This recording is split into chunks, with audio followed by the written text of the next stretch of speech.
What's up, guys? I wanted to film this video for you real quick because I know a lot of you guys out there suffer with resentment.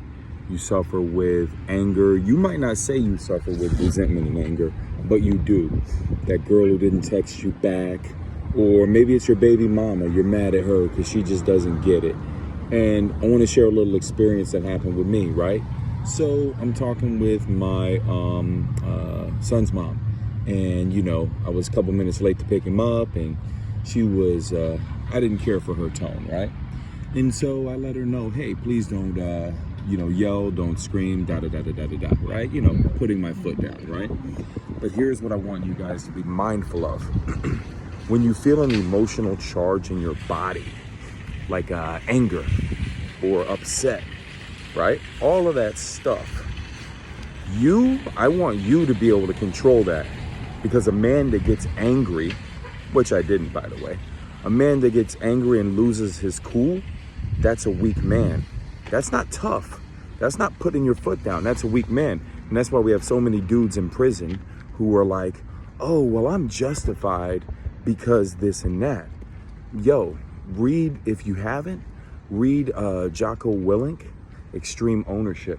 He's a pretty badass dude. And he's talking about owning everything in your world, because when you own it, you have full control, right? So in this instance, I said, oh, I own my part in it, but what was your part in it? And she says, well, I don't have a part in it. I let you piss me off. That's my part in it. So it's kind of backhanded, right? And then I felt that emotional charge come up. Now you have to remember, if it's something like you're talking to your baby's mama or something like that, you all have a history together. So your karma, meaning the things that have happened in the past, there's emotional pathways that might get triggered, okay? This is a great opportunity for you to do spiritual practice. What do I mean by spiritual practice?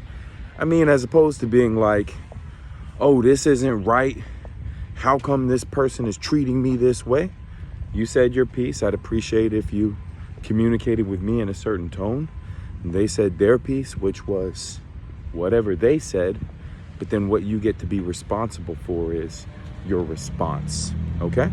And you don't have to, if you're thinking that you're like putting your foot down by getting upset or by getting angry or by losing your cool, you're not. Now I can already hear some guy out there saying, well, what are you supposed to do? Just let them walk all over you? Stop thinking so black and white. Instead, number one, don't ever make any decisions based on anger. Number two, when you're cool and calm and collected, you can always have a conversation. But the point of the matter is, own your part in it, okay? Master your own communication, master your own emotions, and don't make decisions when you're upset. Don't make decisions when you're angry. And that's boss shit, right? Imagine you're a Navy SEAL, right? Or you're in the boxing ring, right? And these professional boxers, you know, when someone gets angry, that's how you get knocked out. You get angry and you lose your cool. So if you're ever in a negotiation with someone and you get angry and they triggered you, and then you act like a crazy person, and then everyone looks at you like you're crazy, and you're like, no, they triggered me. That was your fault because you let it get in your head. So what you have to do is you have to master your own emotions, control your own emotions, and especially when you got kids involved, because, you know, that's how you have a happy, healthy connection. That's a 1 second thing, right? A 1 second thing. I didn't like what baby's mama said, and I said, oh, okay, I can own that, and we'll try to communicate better in the future, right? But I'm not gonna act a fool and start yelling and screaming and all that stuff, because that's just drama. We want to keep drama out of our life. Love you guys. Talk to you soon.